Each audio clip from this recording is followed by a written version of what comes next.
ఆడదాం ఆంధ్ర క్రీడలు దేశ చరిత్రలోనే మైలురాయిగా నిలిచిపోతాయన్నారు ఏపీ ముఖ్యమంత్రి సీఎం జగన్. గ్రామాల్లో ఉన్న ఆని ముత్యాల్లాంటి క్రీడాకారులను దేశానికి అందించడంతో పాటు గ్రామ గ్రామాన జరిగే ఈ పోటీల ద్వారా ఆరోగ్య ఆంధ్రప్రదేశ్ వైపుకు అడుగులు వేయటమే లక్ష్యమని సీఎం జగన్ అన్నారు. రాష్ట్ర వ్యాప్తంగా ప్రారంభమైన ఈ క్రీడా సంబరం ఫిబ్రవరి 10 వరకు సాగుతుంది. సచివాలయ స్థాయి నుంచి రాష్ట్ర స్థాయి వరకు 47 రోజుల పాటు ఈ క్రీడలు ఊరూరా నిర్వహించేందుకు ప్రభుత్వం భారీ ఏర్పాట్లను చేసింది.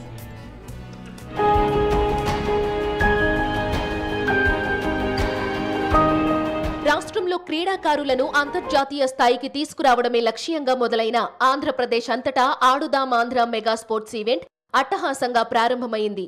గుంటూరు జిల్లా నల్లపాడులోని లయోలా పబ్లిక్ స్కూల్లో ప్రతిష్టాత్మక ఆడుదాం ఆంధ్ర క్రీడలను సీఎం వైఎస్ జగన్మోహన్ రెడ్డి లాంఛనంగా ప్రారంభించారు.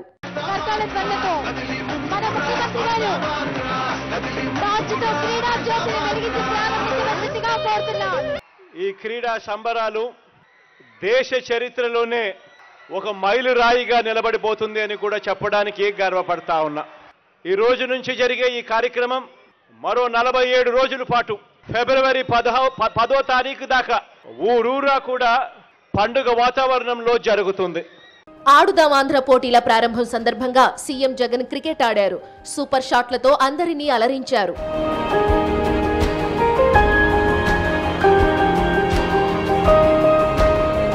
ముఖ్యమంత్రి జగన్ తో పాటు క్రీడల మంత్రి Roja, sports authority chairman Siddhartha Reddy సహా పలువురు నేతలు పాల్గొన్నారు. ఈ సందర్భంగా ముఖ్యమంత్రి జగన్ ప్లేయర్లకు స్పోర్ట్స్ కిట్లను అందజేశారు. క్రీడాకారులను పరిచయం చేసుకున్నారు.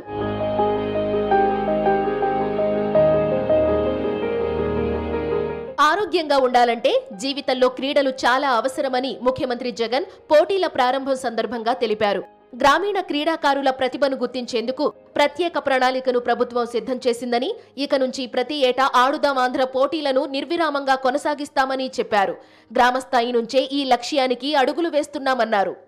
వ్యాయామం అన్నది కూడా ఎంతో అవసరము అన్నది కూడా గ్రామ స్థాయిలోకి మెసేజ్ తీసుకొని పోయే ఒక గొప్ప కార్యక్రమం ఇది. ఈరోజు బీపీ ఎక్కువైంది అని అంటే దానివల్ల గుండెపోటుకు సంబంధించిన అనేక రకమైన రోగాలు వస్తాయి. డయాబెటీస్ ఎక్కువైనా కూడా, షుగర్ ఎక్కువైనా కూడా కిడ్నీకి సంబంధించిన రకరకాల రోగాలు వస్తాయి. ఇటువంటివన్నీ కూడా కంట్రోల్లో ఉండాలన్నా కూడా వ్యాయామము, స్పోర్ట్స్ అన్నది ఎంతో అవసరమైన కార్యక్రమంగా ప్రభుత్వం గట్టిగా భావిస్తూ ఉంది. కాబట్టి గ్రామ స్థాయి నుంచి ఈ కార్యక్రమానికి అడుగులు వేగంగా వేయిస్తా ఉన్నాం. భవిష్యత్తులో లక్ష్యం కోసం మరింత వేగంగా అడుగులు పడతాయని, ప్రతి స్కూల్లోనూ క్రీడలను ప్రోత్సహించేలా చర్యలు తీసుకుంటామని ముఖ్యమంత్రి జగన్ తెలిపారు. మున్ముందు స్కూళ్లలోనూ ప్లేయర్లకు కిట్లు అందజేసే ఆలోచన కూడా ఉందని సీఎం తెలిపారు. అంతర్జాతీయ బ్యాడ్మింటన్ ప్లేయర్లు సింధు, శ్రీకాంత్లు ఆంధ్ర క్రికెట్ సంఘంతో పాటు ఆంధ్రప్రదేశ్ ప్లేయర్లను పర్యవేక్షించేందుకు ప్రొఫెషనల్ జట్లు కూడా రాష్ట్ర ప్రభుత్వంతో కలిసి పనిచేస్తాయని ముఖ్యమంత్రి వివరించారు. రాష్ట్ర వ్యాప్తంగా సచివాలయ స్థాయి నుంచి చూస్తే దాదాపుగా 34.19 లక్షల మంది క్రీడాకారులు రిజిస్ట్రేషన్ చేయించుకున్నారు. అదేవిధంగా 88.66 లక్షల మంది ఈ పిల్లలకు తోడుగా నిలబడేందుకు, ప్రేక్షకులుగా ఎంకరేజ్ చేసేందుకు ముందుకొచ్చి రిజిస్ట్రేషన్ చేయించుకున్నారు. మొత్తంగా 1.22 కోట్ల మంది రిజిస్ట్రేషన్ చేయించుకున్నారు. సీఎం జగన్ పాలనలో రాష్ట్రంలో సామాజిక న్యాయం జరిగిందన్నారు వైఎస్ఆర్సీపీ కీలక నేతలు. నెల్లూరు జిల్లా కోవూరులో నియోజకవర్గం రాజుపాలెంలో జరిగిన సామాజిక బస్సు యాత్రలో అశేష జనవాహిని పాల్గొన్నారు. ఈ కార్యక్రమానికి MP Vijayasai Reddy, deputy CM Rajanna దొర, మంత్రి మేరుగు నాగార్జున, ఎమ్మెల్సీ సునీత, ఎమ్మెల్యేలు పాల్గొన్నారు. వివిధ వర్గాలకు సీఎం జగన్ చేసిన మంచితో పాటు టీడీపీ దుష్ప్రచారాన్ని రాష్ట్రవాసులకు తెలియజేశారు. గత ప్రభుత్వం వెనుకబడిన వర్గాలను పట్టించుకోలేదని, దళితులను అవమానించిన వ్యక్తి చంద్రబాబు అంటూ నేతలు దుయ్యబట్టారు. ఎస్సీ, ఎస్టీ, బీసీ, మైనారిటీ వర్గాలకు సీఎం జగన్ చేసిన కృషిని వివరించారు.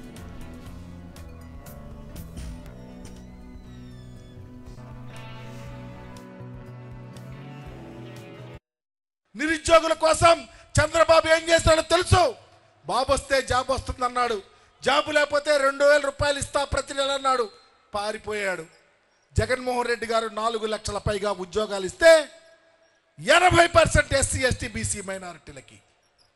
రాజకీయంగా ఈరోజు మేమంతా ఇక్కడ కూర్చున్నామంటే జగన్మోహన్ రెడ్డి గారి దయ.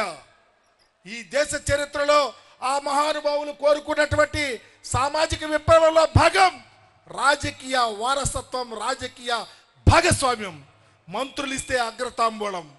ఈ రాష్ట్రంలో మూలనున్నటువంటి ఏ కులానైనా వెతికి నువ్వు ఇదిగో ఈ కులం మీకు ఈ కార్పొరేషన్ ఉందయ్యా, ఇదిగో దీంట్లో డైరెక్టర్ అయ్యా, నీకు ఇదిగో ఎమ్మెల్యే ఇస్తారావయ్యా, ఇదిగో మా అమ్మాయికి మేయర్ ఇచ్చాడు, మీకు మేయర్ ఇస్తారావయ్యా, మీకు ఎమ్మెల్సీ ఇస్తారా, నీ రాజ్యసభ ఇస్తారా, నీకు మంత్రి ఇస్తారా, ఇగో మీకు హక్కులున్నాయ్యా, నేను చూస్తా కంటికి రెప్పలాగా అని చెప్పే ముఖ్యమంత్రి ఎవరు?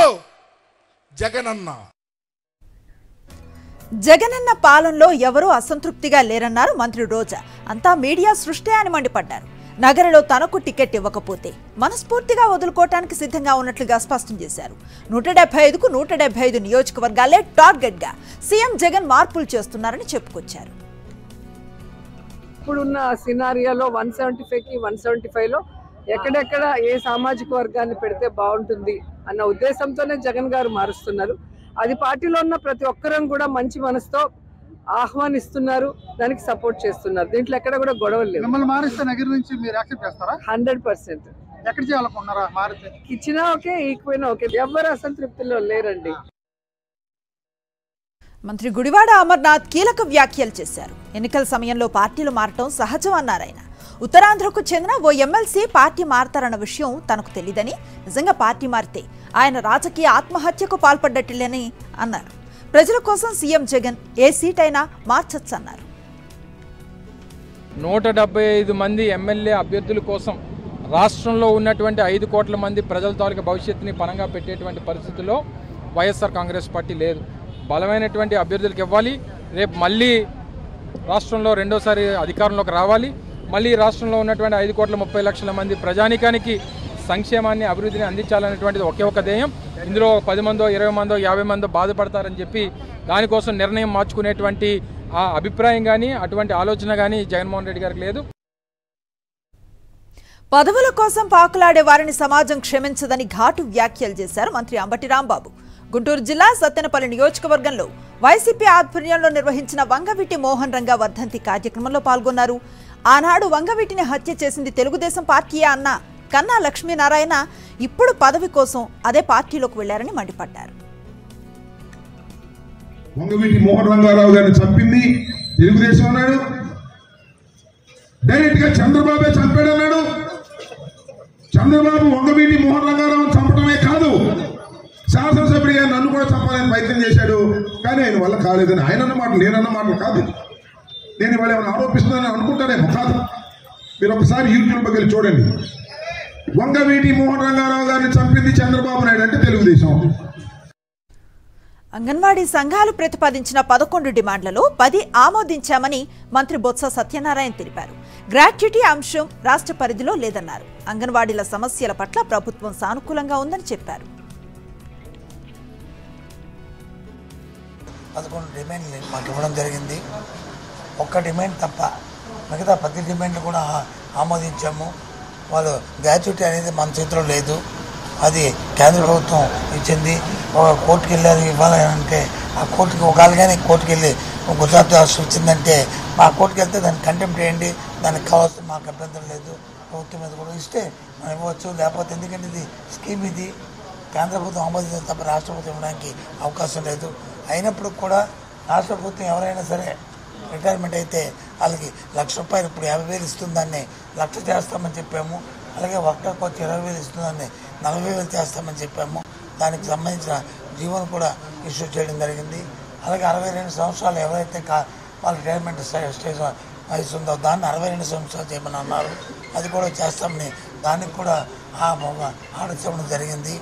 అలాగే 45 సంవత్సరాలకి ప్రమోషన్ ఇస్తున్నాము మంది, దాన్ని 50 సంవత్సరాలు పెంచమన్నారు. అది కూడా పెంచుతామని చెప్పాము, అది కూడా పెంచాము. వాళ్ళకి టీఏ అనేది లేదు.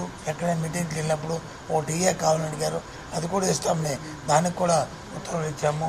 దానికి సంబంధించి ఉత్తర్వులు ఇచ్చాము. ఈనాడు పత్రిక రోత రాతలు రాస్తోందంటూ వాలంటీర్లు భగ్గుమన్నారు. మానవ సేవే మాధవ సేవగా ప్రజలకు ప్రభుత్వానికి మధ్య వారధిగా పనిచేస్తున్న తమ మధ్య చిచ్చు పెట్టేందుకు పచ్చ మీడియా తెరలేపిందంటూ వాలంటీర్లు మండిపడ్డారు. జీతాలు పెంచాలని వాలంటీర్లు సమ్మె చేస్తున్నట్లుగా ఈనాడు తప్పుడు కథనాలపై ఆందోళనకు దిగారు. రాకాసి రామోజీరావు డౌన్ డౌన్ అంటూ పార్వతీపురం మన్యం జిల్లాలో వీరఘట్టంలో ఈనాడు ప్రతులను దగ్ధం చేశారు.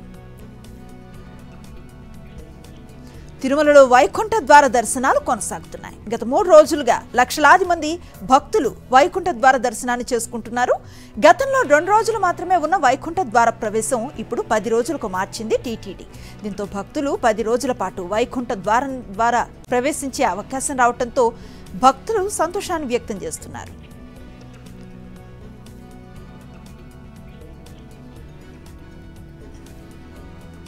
డిసెంబర్ 23 నుంచి జనవరి 1వ తేదీ వరకు తిరుమల వెంకటేశ్వర స్వామి వైకుంఠ ద్వార దర్శనానికి సంబంధించిన సర్వదర్శన టోకెన్ల జారీ 25వ తేదీ నాటికి పూర్తయింది. తిరుపతిలోని విష్ణు నివాసం, శ్రీనివాసం, గోవిందరాజస్వామి సత్రాలు, భూదేవి కాంప్లెక్స్, రామచంద్ర పుష్కరిణి, ఇందిరా మైదానం, జీవకోన హైస్కూల్, బైరాగి పట్టెడలోని రామానాయుడు హైస్కూల్, ఎంఆర్పల్లిలో జెడ్పీ హైస్కూల్లో 90 కౌంటర్లలో 10 రోజులకు గాను 4 లక్షలకు పైగా సర్వదర్శనం టైమ్ స్లాట్ టోకెన్లు జారీ సోమవారం ఉదయానికి పూర్తి చేశారు. సర్వదర్శనం టోకెన్లకు జనవరి 2వ తేదీ నుంచి ఇస్తామని టీటీడీ ప్రకటించింది. టోకెన్లు లేని భక్తులను దర్శనానికి అనుమతించరు. ఉచిత వైకుంఠ ద్వార దర్శన టికెట్లు 53 గంటల్లో పూర్తి చేశారు. రాష్ట్ర విభజన చట్టం ప్రకారం తెలంగాణ హక్కులను కాపాడుకోవాల్సిన అవసరం ఉందన్నారు డిప్యూటీ సీఎం మల్లు భట్టి విక్రమార్క. మంగళవారం ఢిల్లీలో CM Revanth Reddy, deputy CM Bhatti Vikramarka ప్రధానమంత్రిని కలిశారు. విభజన అంశాలతో పాటు రాష్ట్రానికి రావాల్సిన నిధులు, పెండింగ్ ప్రాజెక్టుల గురించి ప్రధానితో అరగంట పాటు చర్చించామని భేటీ అనంతరం భట్టి వివరించారు. బయారంలో ఉక్కు పరిశ్రమ ఏర్పాటుపై, కాజీపేటలో రైల్వే కోచ్ ఫ్యాక్టరీతో పాటు పాలమూరు, రంగారెడ్డి ప్రాజెక్టుకు జాతీయ హోదా ఇవ్వాలని ప్రధానిని కోరామన్నారు. ఇంకా కేంద్రం వద్ద పెండింగ్ లో ఉన్న ఐటీఐఆర్ ప్రాజెక్టుకు మంజూరు చేయాలని, తెలంగాణ ఐఐఎం సైనిక్ స్కూల్ మంజూరు చేయాలని అడిగామని భట్టి చెప్పారు. అప్పుల్లో కూరుకున్న తెలంగాణకు ఆర్థిక సాయం చేయాలని, రాష్ట్రానికి రావాల్సిన కొన్ని నిధులతో పాటు నీటిపారుదల, విద్య, వైద్యం సహా అన్ని రంగాల్లో కేంద్ర సహకారాన్ని కోరినట్లుగా చెప్పారు. తమ అభ్యర్థనలకు ప్రధాని సానుకూలంగా స్పందించారని భట్టి విక్రమార్క వివరించారు. విభజన హామీలతో పాటు అదనంగా కొన్ని అంశాలను అడిగినట్లుగా తెలిపారు. తెలంగాణ రాష్ట్ర ఆర్థిక పరిస్థితిపై పూర్తి సమాచారాన్ని ప్రధానికి వివరించామని చెప్పారు. కేంద్ర హోంశాఖ మంత్రి అమిత్ షా తెలంగాణ పర్యటన ఖరారైంది. డిసెంబర్ 28న మధ్యాహ్నం 12:05 శంషాబాద్ ఎయిర్పోర్టుకు చేరుకోనున్నారు అమిత్ షా. అక్కడి నుంచి నేరుగా నోవోటెల్ హోటల్కు వెళ్తారు. నోవోటెల్లో మధ్యాహ్నం 12:20 నుంచి 1:45 వరకు పార్టీ ముఖ్య నేతలతో సమావేశమవుతారు. అనంతరం 1:50 కొంగర కలాన్లో జరిగే బీజేపీ రాష్ట్ర విస్తృత స్థాయి సమావేశంలో పాల్గొనున్నారు. ఈ సమావేశంలో అసెంబ్లీ ఎన్నికల ఫలితాలపై సమీక్షించడంతో పాటు పార్లమెంట్ ఎన్నికలకు సమాయత్నంపై పార్టీ శ్రేణులకు దిశానిర్దేశం చేయనున్నారు. తెలంగాణ గవర్నర్ తమిళిసై పొలిటికల్ రీ ఎంట్రీపై జోరుగా ప్రచారం జరుగుతోంది. గవర్నర్ మరోసారి పొలిటికల్ ఎంట్రీ ఇవ్వబోతున్నట్లుగా సమాచారం. వచ్చే లోక్సభ ఎన్నికల్లో పోటీ చేసేందుకు తమిళిసై ఆసక్తిగా ఉన్నారని వార్తలు వినిపిస్తున్నాయి. గతంలో 2 సార్లు ఎంపీగా పోటీ చేసి ఓడిపోయిన తమిళిసై 2 సార్లు ఎమ్మెల్యేగా పనిచేశారు. పార్టీలో పలు పదవుల్లో పనిచేసిన ఆమె ఢిల్లీ పర్యటన తర్వాత పొలిటికల్ ఎంట్రీపై క్లారిటీ వచ్చే అవకాశం ఉంది. పంజాగుట్ట యాక్సిడెంట్ కేసులో బిగ్ ట్విస్ట్ వెలుగులోకి వచ్చింది. ప్రమాదం తర్వాత షకీల్ కొడుకు సోహైల్ను పోలీసులు అరెస్ట్ చేసి స్టేషన్కు తరలించారు. సోహైల్ను అదుపులోకి తీసుకోవడంతో మాజీ ఎమ్మెల్యే షకీల్ స్టేషన్కు వచ్చారు. సోహైల్ బదులు షకీల్ ఇంట్లో పని మనిషిని కేసులో చేర్పించారు. అనంతరం సోహైల్ను విడిపించుకుపోయారు. మరోవైపు పోలీసుల నిర్వాహకంపై విమర్శలు వెల్లువెత్తుతున్నాయి. పంజాగుట్ట సీఐ దుర్గారావుకు అస్వస్థతకు గురి కావటం కలకలం రేపుతోంది. సీఐని బంజారా హిల్స్ లో కేర్ హాస్పిటల్కు తరలించారు. మాజీ ఎమ్మెల్యే షకీల్ కొడుకు వ్యవహారంలో సీఐ పాత్రపై ఆరోపణలు వినిపిస్తున్నాయి. మాజీ ప్రియుడిని గంజాయి కేసులో ఇరికించేందుకు ఓ యువతి భారీ కుట్ర చేసింది. మాజీ ప్రియుడిపై పగతో కారులో గంజాయి పెట్టి అరెస్టు చేయించింది. లా చదువుకుంటున్న ఓ యువతి తనను దూరం పెడుతున్నాడనే కోపంతో మాజీ ప్రియుడిపై పగ పెంచుకుంది. ఈ క్రమంలో తనను ఎలాగైనా పోలీసులకు పట్టించాలని భావించిన ఆ యువతి యువకుడి కారులో గంజాయిని పెట్టి పోలీసులకు ఆమె సమాచారం ఇచ్చి పట్టించేలా చేసింది. విచారణలో భాగంగా పోలీసులు ప్రియురాల నిర్వాకాన్ని గ్రహించి ఆ యువతితో పాటు మరో 7 వ్యక్తులను అరెస్ట్ చేశారు. వీరి వద్ద నుంచి 40 గ్రాముల గంజాయిని స్వాధీనం చేసుకున్నారు. ఆ నిందితులను జూబ్లీ హిల్స్ పోలీసులు రిమాండ్కు తరలించారు. మందిర ప్రారంభోత్సవానికి హాజరు కాకూడదన్న వామపక్షాల నిర్ణయానికి బీజేపీ కౌంటర్ ఇచ్చింది. ఆహ్వానాలు అందరికీ పంపినా రాముడు కావాలనుకున్న వాళ్లే అయోధ్యకు వస్తారన్నారు కేంద్ర మంత్రి మీనాక్షి లేఖి. రామచరిత్ర మానస్లో ఉన్న హరి ఇచ్ఛ గురించి ప్రస్తావించారు.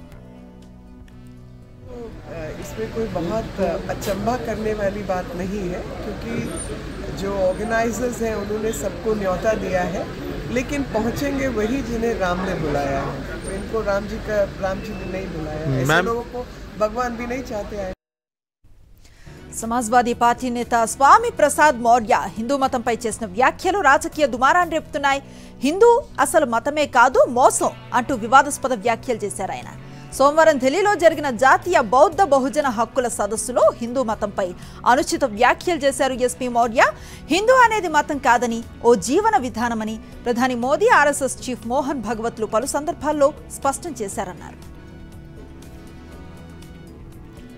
హిందూ మతంపై ఎస్పీ నేత స్వామి ప్రసాద్ మౌర్య చేసిన వ్యాఖ్యలపై తీవ్ర స్థాయిలో మండిపడింది బీజేపీ. రచ్చగొట్టే వ్యాఖ్యలు చేసినందుకు ఉత్తరప్రదేశ్లో ఆయనపై కేసును కూడా నమోదు చేశారు. సనాతన ధర్మాన్ని కించపరచడం ఇండియా కూటమి పార్టీలకు అలవాటుగా మారిందంటూ ఫైర్ అయ్యారు బీజేపీ నేతలు. 2004లో భారత్ సహా 14 దేశాల్లో 2,30,000 మందిని పొట్టన పెట్టుకున్న భయంకర సునామీకి 19 ఏళ్లు పూర్తయ్యాయి. ఆనాటి ఘోర విషాదంలో ప్రాణాలు కోల్పోయిన వారికి తమిళనాడు తీర ప్రాంత ప్రజలు, మత్స్యకారులు నివాళులు అర్పించారు.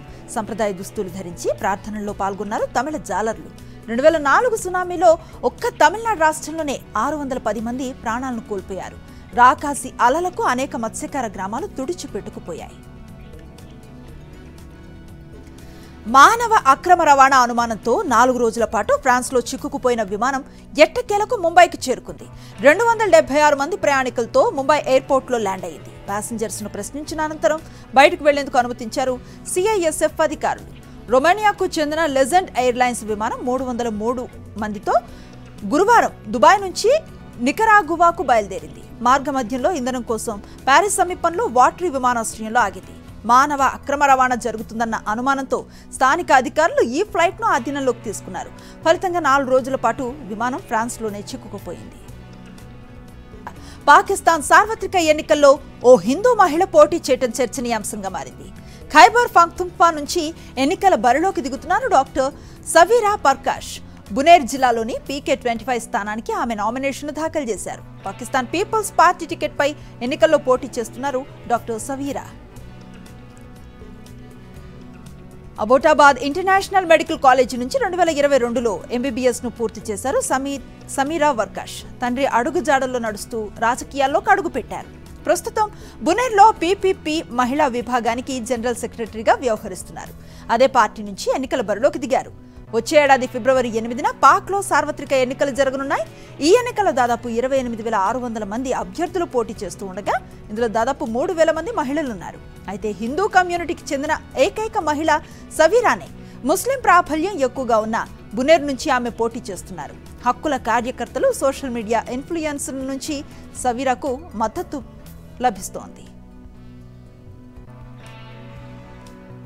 అంతర్జాతీయ మార్కెట్ల నుంచి వచ్చిన పాజిటివ్ ట్రెండ్స్ తో స్టాక్ మార్కెట్స్ లాభాల్లో ముగిశాయి. సెన్సెక్స్ 229 పాయింట్ల లాభంతో 71,336 పాయింట్ల వద్ద ముగిసింది. నిఫ్టీ 91 పాయింట్ల లాభంతో 21,441 పాయింట్ల వద్ద ముగిసింది. ఇక సెక్టార్ సూచీల్లో ఆయిల్ అండ్ గ్యాస్ సూచీలు 1.45%, పవర్ సూచీలు 1.22%, యుటిలిటీస్ సూచీలు 1.56%, హెల్త్ కేర్ సూచీలు 1.13% లాభపడ్డాయి.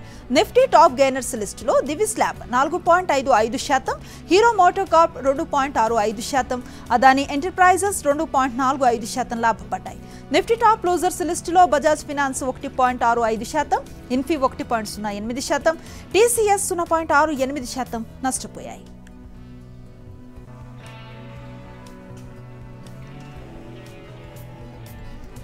ఆర్బీఐకి బాంబు బెదిరింపు వచ్చింది.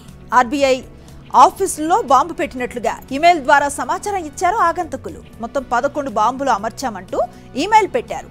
ఆర్బీఐతో పాటు హెచ్డిఎఫ్సి, ఐసిఐసిఐ బ్యాంకును కూడా పేల్చేస్తామని దుండగులు ఈమెయిల్లో పేర్కొన్నారు. ఆర్థిక మంత్రి నిర్మలా సీతారామన్తో పాటుగా ఆర్బీఐ గవర్నర్ శక్తికాంత్ దాస్ రాజీనామా చేయాల్సిందిగా ఈమెయిల్లో కోరారు. దీనిపై స్పందించిన ఆర్బీఐ వెంటనే పోలీసులకు సమాచారాన్ని అందించింది. పోలీసులు అప్రమత్తమై తనిఖీలు చేపట్టడం, ఎక్కడా బాంబు ఆనవాళ్లు కనపడకపోవడంతో అంతా ఊపిరి పీల్చుకున్నారు. భారత్లో మీడియా కార్యకలాపాలను రిలయన్స్ ఇండస్ట్రీస్తో విలీనం చేసేందుకు ఒప్పందాన్ని అమెరికా దిగ్గజ సంస్థ వాల్ట్ డిస్నీ కుదుర్చుకున్నట్లుగా తెలుస్తోంది. విలీన సంస్థలో 51% వాటాను షేర్లు, నగదు కలయికలో రిలయన్స్ దక్కించుకోబోతుండగా మిగతా 49% వాటా డిస్నీ వద్దే ఉంటుందని తెలుస్తోంది. అంటే ముఖేష్ అంబానీకి చెందిన రిలయన్స్ గ్రూప్కు విలీన సంస్థల్లో నియంత్రణ వాటాను డిస్నీ అందిస్తోంది. ఫిబ్రవరి నాటికి ఈ ఒప్పందం పూర్తయ్యే అవకాశం ఉంది. రిలయన్స్ మాత్రం జనవరి ఆఖరుకు నియంత్రణ సంస్థల అనుమతులతో ఈ ప్రక్రియ పూర్తి చేయాలనే లక్ష్యంతో ఉంది. ఈ ఒప్పందం గనక పూర్తయితే మీడియా వినోద రంగంలో అతి పెద్ద విలీనం ఇదే అవుతుంది. 100కు పైగా ఛానల్స్, 2 దిగ్గజ ఓటీటీ ప్లాట్ఫామ్లతో అతి పెద్ద సంస్థగా ఆవిర్భవిస్తుంది. జాతీయ రహదారుల్లో ఈవీ ఛార్జింగ్ వ్యవస్థను నెలకొల్పేందుకు GMR Energy, Reliance, Siemens, Adani, total energies పోటీ పడుతున్నాయి. ఉత్తరప్రదేశ్లో 4 ఎక్స్ప్రెస్ వేలు, బుందేల్ఖండ్, పూర్వాంచల్, ఆగ్రా, లక్నో, గోరఖ్పూర్ లింక్లపై 26 ఈ ఛార్జింగ్ స్టేషన్స్ నెట్వర్క్ను ఏర్పాటు చేసేందుకు ప్రైవేట్ కంపెనీల నుంచి బిడ్లను UP expressway industrial development authority ఆహ్వానించింది. ఈ గ్రీన్ మొబిలిటీ ప్రాజెక్టును దక్కించుకునేందుకు Reliance, GMR, Adani, B electric, life zip technologies, EV flexes, Siemens సహా దాదాపు డజను సంస్థలు పోటీ పడుతున్నాయి. ఈ ఛార్జింగ్ స్టేషన్స్ ఏర్పాటుకు ప్రభుత్వం బిడ్డర్కు 10 ఏళ్ల లీజ్ కింద భూమిని ఇవ్వనుంది. భూ కేటాయింపు తర్వాత 6 నెలల్లోగా కంపెనీ కార్యకలాపాలను ప్రారంభించాల్సి ఉంటుంది. దేశంలో పెరిగిపోతున్న కోవిడ్-19 కేసులతో దిగ్గజ ఐటీ సంస్థలు అప్రమత్తమయ్యాయి. కేసులు పెరిగితే పరిస్థితి చేదాటిపోతుందనే ఉద్దేశంతో ముందస్తు చర్యలకు ఉపక్రమించాయి. ఉద్యోగులకు జాగ్రత్తలు చెబుతున్నాయి. కేసుల నమోదు తీవ్రతరమైతే మళ్లీ ఉద్యోగులకు వర్క్ ఫ్రం హోం కల్పిస్తే ఎలా ఉంటుందన్న అభిప్రాయాలపై నిపుణుల నుంచి సలహాలు తీసుకుంటున్నాయి. ఈ నేపథ్యంలో హైబ్రిడ్ వర్క్ చేస్తూ ఉన్న ఉద్యోగుల్ని విప్రో అప్రమత్తం చేసింది. దేశంలో కోవిడ్-19 కేసులు పెరిగిపోతూ ఉన్న దృష్ట్యా సిబ్బంది తగు జాగ్రత్తలు తీసుకోవాలని సూచించింది. క్లయింట్ల అవసరాలకు అనుగుణంగా ఓవైపు సంస్థ వృద్ధి కోసం పాటుపడుతూనే ఉద్యోగుల శ్రేయస్సుకే ప్రాధాన్యతనిస్తామని తెలిపింది. సెంచూరియన్ వేదికగా జరుగుతున్న భారత సౌత్ ఆఫ్రికా తొలి టెస్టుకు వర్షం అడ్డంకిగా నిలిచింది. వరనడి కారణంగా 59 ఓవర్ల ఆట మాత్రమే సాధ్యపడింది. తొలి రోజు ఆట ముగిసే సమయానికి భారత్ 8 వికెట్లకు 208 పరుగులను చేసింది. ఊహించినట్లుగానే పేస్ పిచ్పై సఫారీ బౌలర్లు చెలరేగిపోయారు. ఆరంభంలోనే టీమిండియా టాప్ ఆర్డర్ను పెవిలియన్కు పంపారు. కేవలం 24 పరుగులకే 3 వికెట్లు కోల్పోయిన దశలో కోహ్లీ, అయ్యర్ ఆదుకునే ప్రయత్నం చేశారు. కోహ్లీ 38, అయ్యర్ 31 పరుగులకు అవుట్ అవ్వగా తర్వాత కేఎల్ రాహుల్ కీలక ఇన్నింగ్స్ ఆడాడు. హాఫ్ సెంచరీతో పోరాటంతో భారత్ స్కోర్ 200 దాటింది. రాహుల్ 70 పరుగులతో నాటౌట్గా ఉన్నాడు. సఫారీ బౌలర్లలో రబడా 5 వికెట్లను పడగొట్టాడు.